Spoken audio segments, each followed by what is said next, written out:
Hey everyone, this is Kirk here again from OptionAlpha.com, and in this video tutorial I want to talk about stocks, indexes, and ETFs. So we know there's three main types of underlying securities that we will trade options on. Now regardless of your trading experience, it's important that you really understand the benefits and drawbacks of each of these three different kind of types: stocks, indexes, and ETFs. So that's what we're going to go over in this video.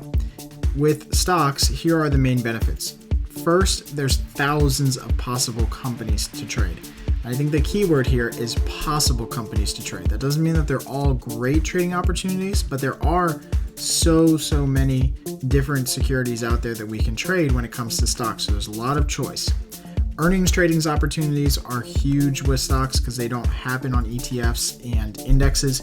So the ability to trade a stock every quarter around earnings and profit from that implied volatility crush is actually a huge benefit to trading stocks. And number three is that there always are new players to trade. So there's always new companies that are coming out, and they're going to be hot stocks, and they're going to have a lot of open interest and volume and liquidity, and they're going to be really great trading vehicles. Things like right now that are new and still hot are still Twitter and GoPro. Tesla is relatively new to the market, still a very hot stock. So these new stocks and companies that come out, they give us more trading opportunities in the market. Now, obviously, some of the big drawbacks to trading stocks is the unsystematic risk. So that risk of immediate bankruptcy overnight, or a company getting bought out in an M&A deal, something like that might cause the stock to make a huge gap in one direction. Lack of liquidity in most cases is actually a really big problem. So like I said before, there's a lot of companies out there, but they're not all great trading opportunities. In fact, probably less than 1% of the market has enough liquidity that we would even be interested in trading that stock and the options on it. And again, fewer trading opportunities because generally there's just less companies out there that have earnings and that have options, and of those companies that have options available, even less of those companies have options that are really liquid and highly traded. So there's a lot fewer opportunities in stocks, and then we also do have earnings to contend with, so that kind of throws things through the loop every quarter when we go through that earnings cycle. Now, when we talk about index benefits, I think the biggest benefit to trading indexes is that they're usually huge and liquid markets, right? Everybody trades them.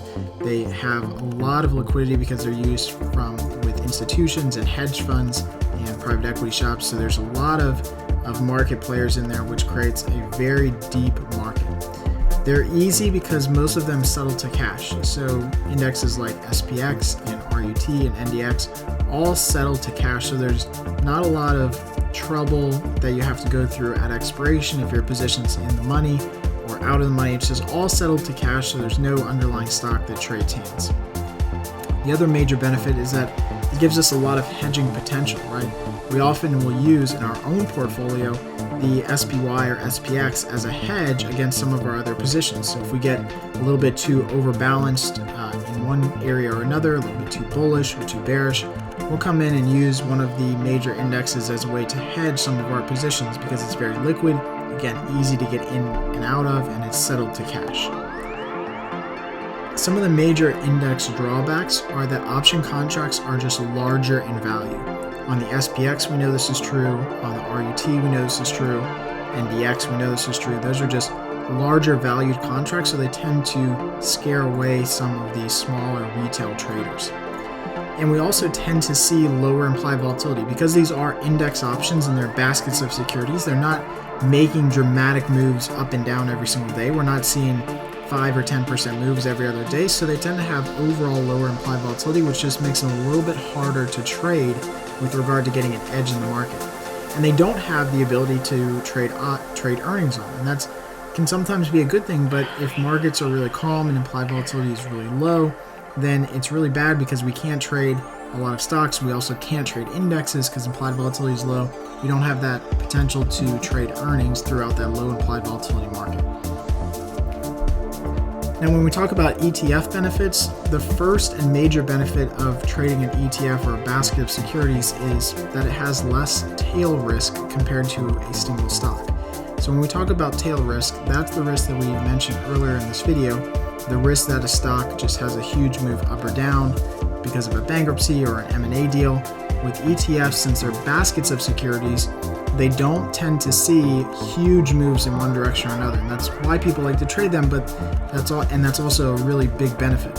Now, they're mostly liquid and have deep markets, because if you focus on some of the bigger ETFs, and there are bigger ETF markets than others, they're pretty liquid and they have pretty deep markets, meaning there's a lot of participants at different strike prices. It makes it really beneficial for options traders. And number 3 is you can have focused risk across different industries. So if we wanted to go into, say, financials and just trade financials, instead of doing it in 10 different securities, we could go into an ETF like XLF and trade just focused in the financial sector. And I think that's a really big benefit, is you can target different industries and sectors in your portfolio. Now, obviously, some of the major drawbacks to ETFs are some of the double and triple inverse choices. So some of those securities aren't priced well, and most people don't understand how they're actually priced. We've got a video tutorial inside the membership area that goes through how some of those are priced and kind of the errors that are made in pricing that people don't understand. And I think that's a huge drawback if you trade just those double or triple inverse choices. In most cases, there's too many illiquid options.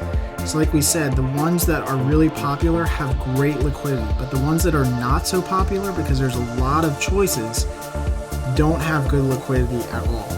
And number 3 is that repricing often occurs.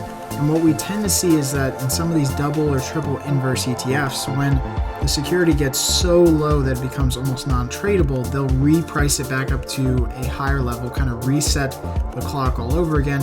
And so that just creates a lot of confusion with some of your positions and some of the strike prices that you have, and definitely creates a lot of capital requirement issues, because now you're trading a stock that's 10 or 5 times higher than where it was before. So that's a major drawback that you don't see with stocks or indexes.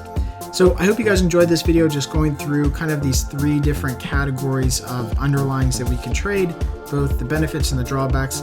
As always, if you have any comments or questions, please ask them right below this video on the lesson page, and happy trading.